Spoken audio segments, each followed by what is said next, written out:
Hello guys and welcome back to the channel and in the new video. आज की इस video में हम करने वाले हैं सीए फाउंडेशन में 2025 के लिए अकाउंटिंग का एबीसी एनालिसिस और कुछ इम्पोर्टेंट चैप्टर्स एंड कुछ स्ट्रैटेजी जो मैं मेरी तरफ से देने वाला हूँ, जिससे कि आप in last 15 days 10 to 15 days में अच्छे से इन चैप्टर्स को करके आराम से इजीली अपना सी फाउंडेशन में 2025 क्लियर कर सकते हैं। तो चलिए वीडियो को स्टार्ट करते हैं।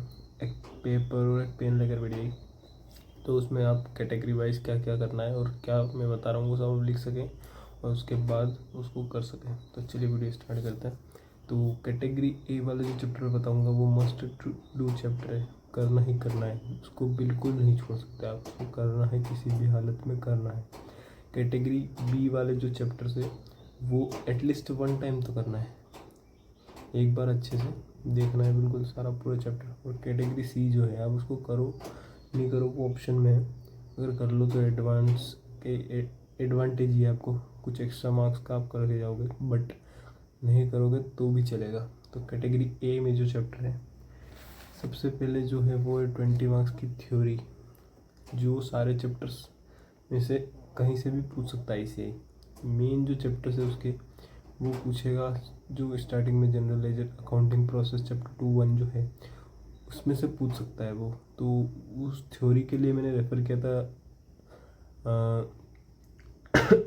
ऋषभ रोहरा सर को, जो विश्वास सीए पे पढ़ाते हैं। उन्होंने 2 लेक्चर्स कुछ मेरे अटैम्प्ट के टाइम डाले थे, वो हर अटैम्प्ट में डालते हैं। मैं उसकी लिंक आपको डिस्क्रिप्शन में दे दूँगा, आप उससे जाकर कर सकते हैं आराम से।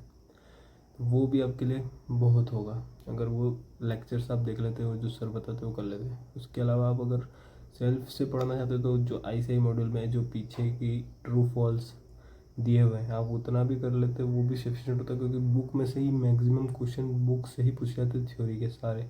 और थ्योरी बिल्कुल नेगलेक्ट नहीं करना है, बिल्कुल भी नहीं छोड़ना है। तो 20 मार्क्स की थ्योरी आपको करना है सबसे पहले। उसके बाद आपका कैटेगरी ए का जो चैप्टर वो है कंपनी अकाउंट्स, उसको भी बिल्कुल नहीं छोड़ सकते, क्योंकि 15 to 20 मार्क्स का वेटेज कैरी करता है, जो कि बहुत ज़्यादा होता है एग्ज़ाम के लिए। तो आप उसको करना बिल्कुल नहीं छोड़ सकते, जिसमें आप चाहो तो सारी यूनिट नहीं, कुछ इंपॉर्टेंट यूनिट जैसे 2, 4, 5 और 6 इतना कर लेते हो वो भी इनफ है। फर्स्ट और 3 छोड़ सकते हो क्योंकि उससे ज़्यादा आता नहीं। मेन जो है वो bonus right issue, preference share का रिटम्पशन और ये है, ये सारे मेन हैं। उसके बाद कैटेगरी का थर्ड चैप्टर जाता है वो पार्टनरशिप।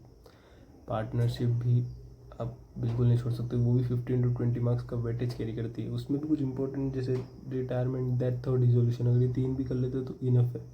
इसमें से ही क्वेश्चन मैक्सिमम टाइम इसी में से बनेंगे और इसी के अंदर से ही आना तय है। उसके बाद अगला चैप्टर जो है वो है फाइनल अकाउंट्स कैटेगरी ए के लिए। फाइनल अकाउंट्स में इस बार मेरे को लग रहा है क्योंकि मैन्युफैक्चरिंग आ सकता है, मैन्युफैक्चरिंग को बिल्कुल नेगलेक्ट मत किया ना, मैन्युफैक्चरिंग आ सकता है, मैं बोल रहा हूँ चांसेस है आने की, आ सकता है। उसके बाद बीआरएस और rectification of error, easy chapter है, 1-1 घंटा अगर अच्छे से कर लेते हो तो हो जाएगा आराम से। ये भी निगलेक्ट मत करो क्योंकि ये हर एग्ज़ाम हर अटेम्प्ट में आपको दिखता ही दिखता है, या तो रेक्टिफिकेशन ऑफ एरर आएगा या तो बीआरएस आएगा। ठीक है, ये हो गई कैटेगरी ए वाले चैप्टर जो मस्ट डू चैप्टर्स है। उसके बाद कैटेगरी बी पे आते हैं जो 1 टाइम एटलीस्ट करना है अच्छे से। तो पहला चैप्टर है सब्सिडरी बुक, क्योंकि क्योंकि ये करना इसलिए ज़रूरी क्योंकि इस 4 मार्क्स की थ्योरी में बहुत बार पूछा गया है। तो इसको आप बिल्कुल छोड़ के बचाना, रिस्क तो लेना ही नहीं है उनको किसी चीज़ का, क्योंकि थ्योरी में 4 मार्क्स का पूछ लिया था, इसको 2-3 अटेम्प्ट में से पूछा है और पहले भी पूछा है, तो इसलिए इसको कैटेगरी बी वाले में रखा है। कैटेगरी बी का जो सेकंड चैप्टर है वो है depreciation.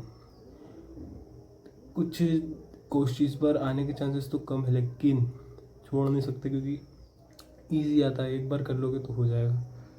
Third bills of exchange, उसको भी छोड़ के मत जाना, एक बार देख लेना।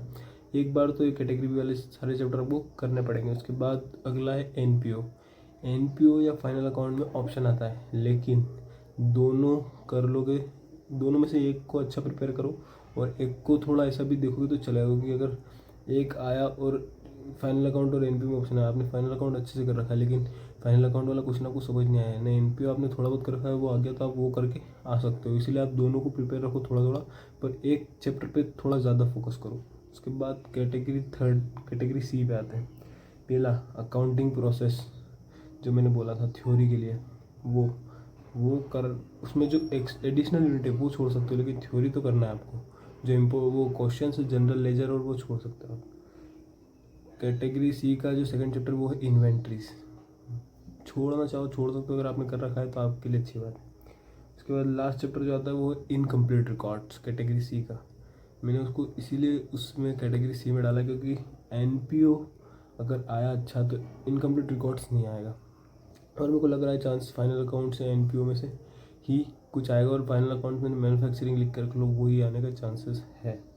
उसके बाद कुछ इंपॉर्टेंट चैप्टर्स, ये कैटेगरी वाइज हो गया। अब मैं कुछ इंपॉर्टेंट चैप्टर्स देता हूँ, जिसने अभी तक कुछ नहीं पढ़ा है वो पास भी हो सकता है, और इतना अगर कर लेगा तो 60 to 70 मार्क्स आराम से लेके आ सकता है। तो कुछ इंपॉर्टेंट चैप्टर्स पे बात कर लेते हैं। क्या इंपॉर्टेंट चैप्टर? सबसे पहले है कंपनीज अकाउंट, जो मैंने यूनिट्स बताई थी 2, 4, 5, 6, इतनी कर लो बहुत है। पार्टनरशिप अकाउंट में रिटायरमेंट, डेथ और डिसोल्यूशन, ये 2 चैप्टर तो करने पड़ेंगे। उसके बाद रेक्टिफिकेशन ऑफ एरर, बीआरएस, बिल्कुल छोड़ के मत जाना, 5 मार्क्स, 5 से 10 मार्क्स के बीच में आ सकता है। Depreciation theory 20 marks. Subsidiary books और बिल्स ऑफ एक्सचेंज, तो ये अगर इतना भी कर लेते हो तो आप 60 to 70 मार्क्स का आराम से कर लोगे, और हो सकता है इतने 15 डेज में अगर आप इतना करते हो। ये सिंपल है, एक बार भी अगर आपने पहले पढ़ रखा है तो आप आराम से इसको कर सकते हो। उसके बाद आपको रिवीजन मिनिमम 3 टाइम रिवीजन हो जाना चाहिए आपका। अगर आपने पढ़ लिया है तो एक रिवीजन अभी, एक रिवीजन एग्ज़ाम के एक दिन पहले, और एक रिवीजन एग्ज़ाम वाले दिन सुबह। तो ये 3 रिवीजन आपके हो जाने चाहिए। अगर इतना हो जाता है तो इनफ, आप आराम से पास हो जाओगे। रिवीजन आप इतना जितना मैंने बोला है उतना अगर आप कर लोगे तो आप आराम से क्लियर कर लोगे अपना एग्ज़ाम। उसके बाद आप हो सके तो 1 या 2 MTP को टाइम लगाकर सॉल्व करके ट्राई करना, जिससे आपकी एग्ज़ाम एंजाइटी ख़त्म होगी। जो एग्ज़ाम में टाइम कम पड़ने की जो बच्चों को प्रॉब्लम आती है अकाउंट्स, मेनली अकाउंट्स और लॉ का पेपर में, तो वो नहीं होगी। वो अगर आप 1-2 बार MTP 1 या 2 सॉल्व कर लिए तो अच्छी बात है, अगर नहीं करे तो आप कर सकते हो टाइम लगाकर। एग्ज़ाम टाइम, जो अपने एग्ज़ाम का टाइम होता है वो टाइम लगाकर अगर आप उसको सॉल्व कर लेते हो तो आपको वो बहुत हेल्प करने वाला है एग्ज़ाम टाइम में, तो वो कर लेना। उसके बाद रिवीजन जैसे मैंने बोला 3 बार हो जाना चाहिए, जैसे एक अभी कर लेना, एक एग्ज़ाम के एक दिन पहले और एग्ज़ाम वाले दिन, ये 3 रिवीजन मस्ट रिवीजन है। अगर इतना कर लेते हो आप आराम से अपना एग्ज़ाम क्लियर करने वाले हो। तो थैंक यू फॉर वॉचिंग, मिलते हैं नेक्स्ट वीडियो में। चैनल बने हो तो सब्सक्राइब कर लेना, और वीडियो पसंद आए तो लाइक कर देना, और टेलीग्राम का लिंक मैंने डिस्क्रिप्शन में दिया, आप जाकर ज्वाइन कर सकते हो।